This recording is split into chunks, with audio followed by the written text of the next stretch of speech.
नमः शिवाय.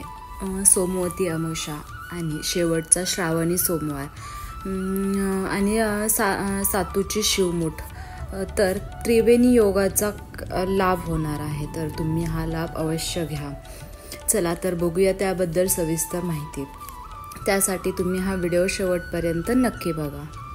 श्रावणाच्या शेवटच्या सोमवारी जुळून आलेल्या त्रिवेणी योगावर शिवमुठ व्हायला विसरायची नाही आहे. याची योग्य पूजा विधी काय आहे का आणि त्याची योग्य पद्धत काय आहे हे आपण बघूया.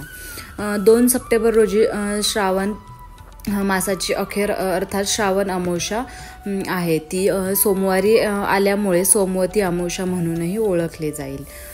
श्रावण मास महादेवाचा, त्यात सोमवारीही त्याच्याच आणि भर सोमवती अमावस्येची. या त्रिवेणी योगाचा लाभ बघूया. श्रावण सोमवारी आपण शिवमुठ वाहतो. आपल्याकडे जे असेल ते भक्तिपूर्वक प्रेमाने देवाला दिले तर देव ते आनंदाने स्वीकारतात. देण्याची वृत्ती मात्र पाहिजे. आधीच भगवान शिवशंकर भोळे, त्यात ते आशुतोष म्हणजे लहान मुलांप्रमाणे लगेच प्रसन्न होणारे, त्यात पुहा पार्वती मातेचे पतिराज शिवपार्वती यांच्याकडे आपण सुखी दाम्पत्य जीवनाचा आदर्श म्हणून पाहतो. विवाह प्रसंगी देखील नववधू लग्नाला उभी राहण्यापूर्वी गौरीहार पूजते. त्यामुळे तो आदर्श नवविवाहितासमोर यावा, त्यांच्या मनावर सहजीवनाचे सुसंस्कार व्हावे यासाठी ही शिवमुठीची कल्पना वृत्तानुषंगाने योजली आहे.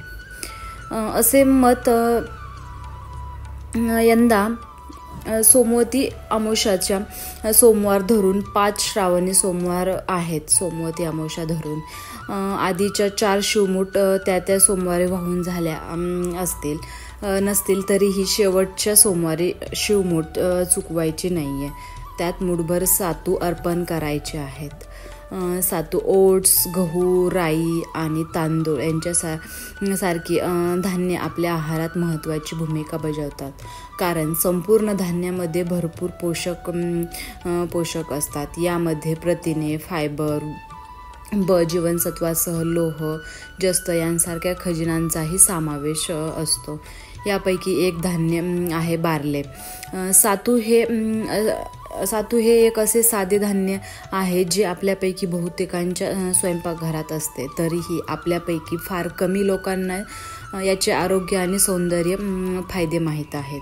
त्यामध्ये कॅलरीज कमी असतात, फायबर जास्त असतात आणि जीवनसत्वे आणि इतर पोषक घटक सुद्धा असतात.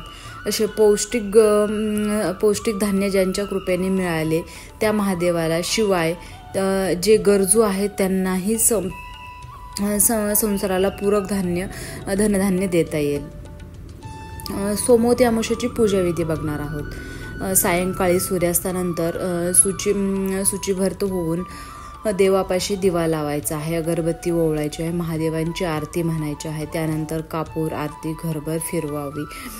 त्यानंतर महादेवाला पांढरे फूल, बेल व्हायचे आहे. तसेच आकाशाकडे बघून चंद्राला स्मरण करून तुळशी जवळ चंद्रासाठी एक फूल अर्पण करायचं आहे. ही छोटीशी पूजा झाली की पुढील दोन्ही श्रोतांचे मनोभावे पठण करायचे आहे. या दोन्ही श्रोतांमुळे महादेवांची आणि चंद्रांची कृपा लाभून आयुष्यात अडलेल्या कामांमध्ये गती मिळू लागते आणि अडचणींवर मात करण्याचे नवीन मार्ग सापडतात. असा हा भक्तांचा अनुभव सुद्धा आहे. ज्योतिषशास्त्रानुसार वेदांमध्ये भगवान शिव आणि चंद्रदेव यांना समर्पित 2 श्रोतांचा उल्लेख आहे. या श्रोतांच्या शुभ उच्चारणाने व्यक्तीला विशेष लाभ होतो आणि जीवनात येणाऱ्या अडचणी दूर होतात. शिवाष्टकम स्तोत्र आणि चंद्रस्तोत्र हे मी तुम्हाला डिस्क्रिप्शन बॉक्समध्ये देत आहे. ते तुम्ही अवश्य त्याचं पठण करा, श्रवण करा. तर अशा प्रकारे हे शिवाष्टकम स्तोत्र आणि चंद्रम स्तोत्र हे तुम्हाला म्हणायचं आहे सोमवती अमावस्येच्या दिवशी. आणि अशा प्रकारे ही पूजाविधी करायची आहे. तुम्हाला अवश्य तुमच्या सर्व अडचणी आयुष्यातील दूर होतील, सर्व तुमचे अडकलेली कामे मार्गी लागतील तर अशा प्रकारे तुम्ही ही पूजाविधी करा. व्हिडिओ जर तुम्हाला हा आवडला असेल तर लाईक करा आणि चॅनलवर नवीन असाल तर सबस्क्राईब करायला विसरू नका. ओम नमः शिवाय.